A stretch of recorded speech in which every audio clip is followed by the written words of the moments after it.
assembly out. Then right here, and on this side we got one bolt here and another bolt over here. Something to watch out for when you are lifting up the fuel tank. Make sure that you do have something like a piece of wood so that it applies even pressure across the fuel tank. That way it doesn't dent it, but I'm sure that you're going to do that anyway without me telling you. Right tire. So if you only need to take the fuel tank out because you're replacing those hoses on top, maybe you have a similar sort of situation that I did where the hoses are leaking, or you leave the tank in the car, and it's actually pretty easier to work on. Hey, what is going on, guys? I just wanted to move my car around a bit today because I've got some jobs planned for it over the weekend, and also have some friends coming around, so we're going to do some wiring on another car that you'll see later on in the video. And I thought, oh geez, that's an odd smell. And then I come and look in the boot, and it's a bit of a fuel leak. I'd say it's coming from probably the return line. But yeah, so I'd say that's probably what we're gonna have most of the content coming up on. I'm gonna have to lift the car up, get the fuel tank off, swap out the lines. You know, I kind of expected it because they're a little bit old and tired, but you know, this is just part of it. Every time that I seem to work on the car, more and more jobs are gonna come up. Whatever, I love it, so enjoy. Alright, just gonna get set up real quick for this job. What we're gonna wanna do is disconnect the hoses from the fuel pump. Actually, you know what, I'm probably just gonna take the whole fuel pump assembly out. Then we need to jump underneath the car. It's a little bit lower because we're on the coilovers now. So I'm gonna set this camera up right. Okay, got one box.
Alright, moving upstairs.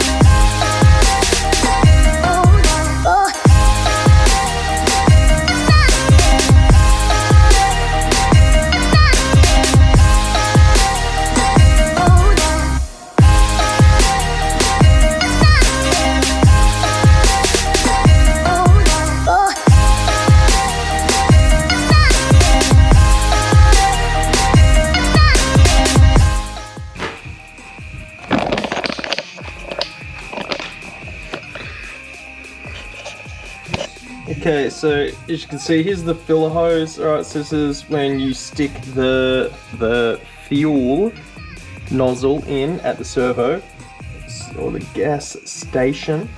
Alright, comes into this funnel and then it goes into the top of the tank. Alright, there is a tiny little bolt right here that you need to make sure that you undo, so that when you lower the tank, this part here, this nozzle thing, it's gonna come down as well, okay, because it's just all bolted in up here. So just something to watch out for. I can't see any other little spots to be worried about.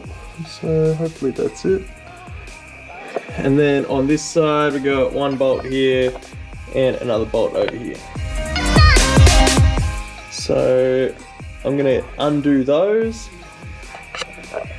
after I chuck the car jack under it and support the fuel tank. Then that way, when I lower the fuel tank, it should be able to all just come down.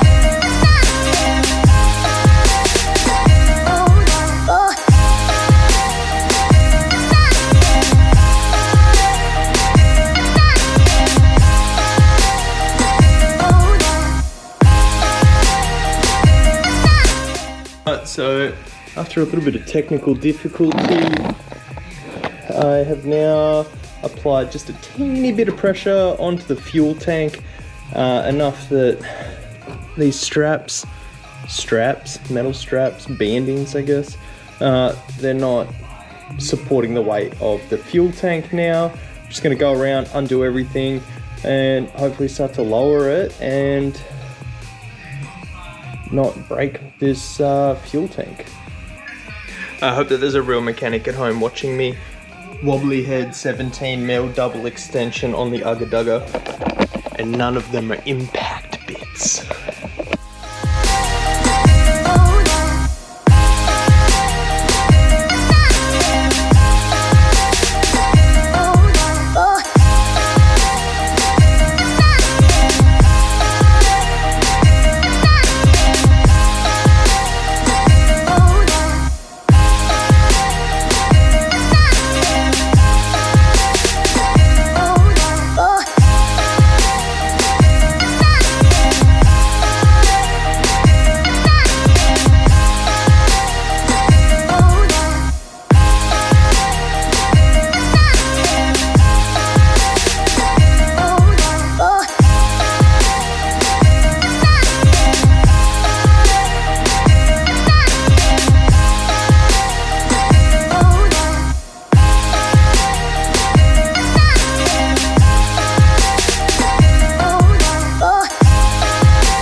Just past that subframe bush, we're aiming up here.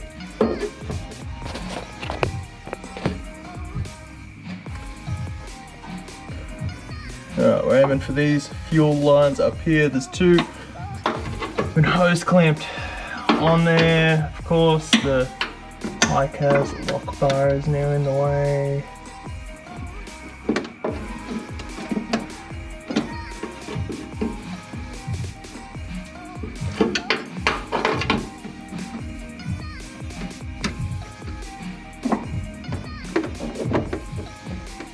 I reckon this is factory. I reckon this looks factory. Okay, and you know, it's obviously been torn up at one end from me constantly taking it on and off, and it comes with these really odd hex head little hose clamps. Okay, this, however, weird. Different hose clamps, different size hose clamps, also had a different hose clamp on it, which is now lost, but would have been going in the bin anyway. So why would you have a straight joint right there? It doesn't make sense. I don't know. Maybe someone can look that up and see if that's real. I don't think that that's genuine. Doesn't really matter. I'm gonna chuck some new lengths of hose in right there, and that'll probably be one little job done. See, so there they are there. Now, I'm just going to get some, geez, what do you reckon? And dash six. Just 6 size hose.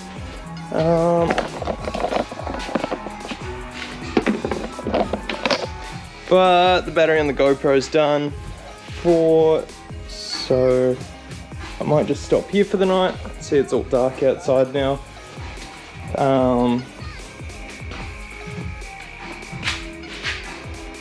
I'll get back into it tomorrow. So I've ended up replacing those hoses and rebolting those bands back up that hold the fuel tank. I've got like one hose clamp on the fuel pump hanger that it's a bit big, whatever. It works, it's good enough. All right, just for right now. The main thing is that there's no fuel leaking when the car's running, but I've already given it a bit of a test and that is all good now.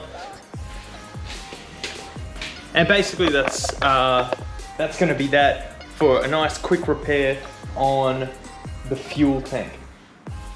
What I would do differently next time is there's really no need to actually take off, drop the fuel tank. I actually feel like I had better access to the hoses when I just had the car lifted up and then I took off the back right tire. So if you only need to take the fuel tank out because you're replacing those hoses on top, maybe you have a similar sort of situation that I did where like the hoses are leaking, you can actually do that while you leave the tank in the car, and it's actually pretty easier to work on.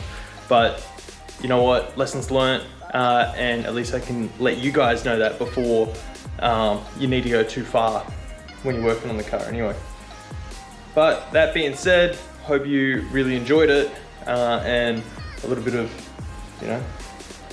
it.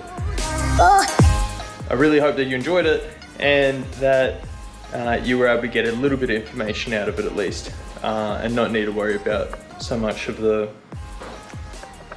lowering the fuel tank just to change those hoses out. Otherwise, at least now you know how to lower the fuel tank.